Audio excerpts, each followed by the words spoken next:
Hey everyone, and welcome back. Today we're shining the artist spotlight on somebody really special. Yeah. Gianluca Zanna. Oh, yeah, I've heard of him. And he's really kind of like a musical chameleon. Yeah. He's got this incredible range, pulling inspiration from all sorts of folks like Billy Idol and AC/DC. Yeah, those are To classics. Donna Summer and even The Prodigy. Wow, that's quite the range. I know, it's crazy, right? Yeah. So, It's pretty fascinating how all those influences come together in his music, You Yeah. can hear the heart rock elements, the pop sensibility, and then even those electronic, like almost raids-like vibes right. woven in there. It creates this really unique sound. Absolutely. And it all started with this 10-year-old boy in Italy just dreaming of making music here in America Wow. with just a makeshift guitar. Makeshift guitar, that's dedication. I know. And now he's living that dream. Good for him. With over 150 songs published worldwide. Wow, that's more than just dedication, though. Right. There's like a real entrepreneurial spirit there, too. Totally. I mean, the guy owns soundeffects.com and soundeffects.com. Talk about being ahead of the curve. I know. And that same drive is reflected in his music career, too. His motto is creative professional and songs that you will remember. Catchy. Yeah, but what does that really mean for him, What do you think? Well, looking at his discography, the research team found everything from rock and pop to EDM and even a song in ancient Latin. No way, in Latin. I know. I mean, Canticum Gloriosum, it's this dance track, Celebrate the Glory of Rome. That is unique. Who else is doing that? You're right. Nobody but songs you will remember. Right. That has to be about more than just catchy melodies, don't you think? Yeah. I think it speaks to his ability to create music that resonates emotionally, like Take You Never Said I Love You. Okay. That song has gotten international acclaim. Wow. And I think it's because it taps into something universal, that feeling of unspoken emotions and longing. Definitely. And it makes me want to dig even deeper into his music. Me too. But before we do that, let's talk a bit about this idea that the brain is his main instrument. Okay. He plays multiple instruments, so what does that even mean? Well, he said in interviews that while he loves playing instruments, it's really the ideas that drive his music. Okay. It's about creating a vision in his mind and then finding the best way to bring it to life sonically. Okay. Whether that's through specific instruments production techniques or collaborating with other musicians. So the instruments are just tools to execute the vision. Exactly. I like that. Yeah. It really highlights the importance of that initial creative spark. Yeah, it all starts there. And it's that vision that leads him to experiment with so many styles. For example, We Are One. Uh-huh. It's this powerful anthem about unity, and it's got this incredible energy, almost like a stadium rock song. It does. But then you listen to In the Quiet, I Have Found My Home. And it's so introspective and atmospheric, blends electronic elements with almost ethereal vocals. It's quite a contrast. It is. And it's not just the mood that changes. He plays with the genre conventions in interesting ways. Right. Like Canticum Gloriosum. Oh, yeah, the Latin one. Which is a dance track sung in ancient Latin.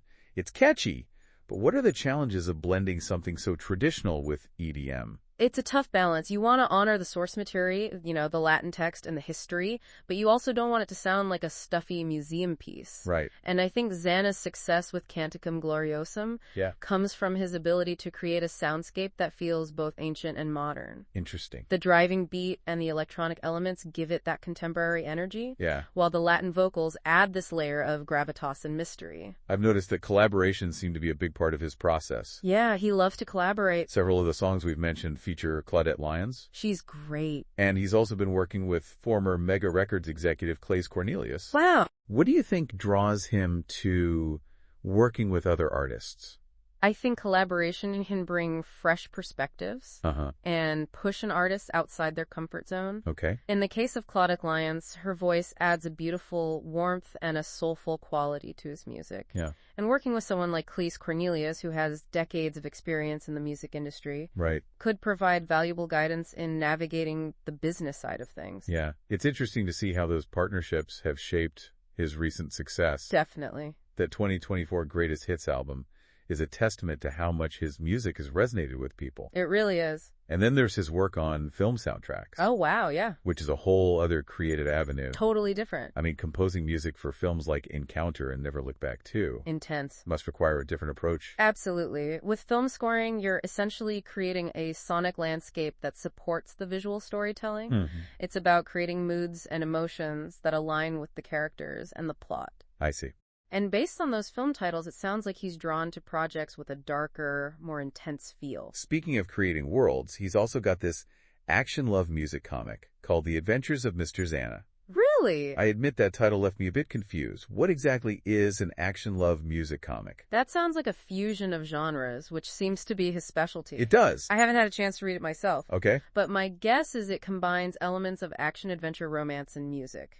Interesting. Perhaps the story revolves around a musician or the power of music itself. Could be. It's a testament to his creative restlessness. He's not content just making music. Right. He wants to tell stories in different mediums. It definitely speaks to that creative aspect of his motto. Yeah. But it also takes a certain level of professionalism and business savvy to make those ventures work. Yeah, for sure. He clearly knows how to market himself and build a brand. You're right, and that goes back to his earlier ventures, like owning those sound effect domain names. Right. There's a strategic mind at work here, someone who understands how to identify opportunities and make bold moves. Okay, so we've explored his diverse musical style, his collaborations, his work in film, and even comics. It's amazing. But before we wrap up, I want to circle back to that idea of his music being songs you will remember. Yeah. We've talked about the emotional depth and catchiness, but what else contributes to the lasting impact of his music? It's a combination of things. I think strong melodies, relatable lyrics, and his ability to create a sense of atmosphere. Okay. His music isn't just something you listen to, it's something you experience. Like, take Single and I Like It, for example. Okay. It's a fun, upbeat pop song, but underneath that surface, there's a message about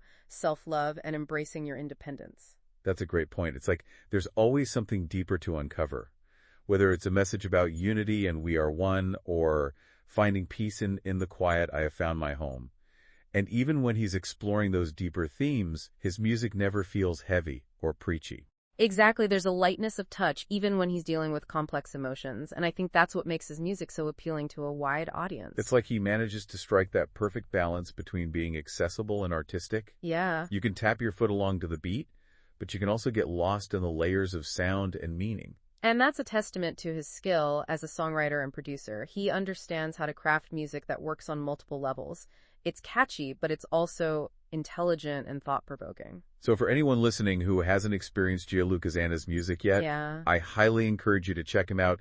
You can find it on all streaming platforms. It's truly a journey worth taking. I couldn't agree more. He's a unique talent, and I have a feeling we'll be hearing a lot more from him in the years to come. Well, that about wraps up our artist spotlight on Gianluca Zanna. We've covered a lot of ground, from his diverse musical influences to his work in film and comics. But what stands out to you the most? For me, it's his constant drive to explore and evolve. He's not content with staying in the one lane. He's constantly pushing boundaries and trying new things, and that's incredibly inspiring no matter what field you're in. It is, and I think his story is a great reminder that with passion, dedication, and a bit of that entrepreneurial spirit, you can achieve anything you set your mind to. Absolutely. So go out there and create your own masterpiece, whatever that may be. This episode of Behind the Rhythm was brought to you by Ant Taylor for the Wayplay Radio and Sonic Gumbo Radio Network. Always a pleasure. Thank you for joining us for this Artist Spotlight. Be sure to explore more from our guest on all streaming platforms. As always, have fun, be kind, and be well. Please come back again for another exciting episode. Until next time, we're out.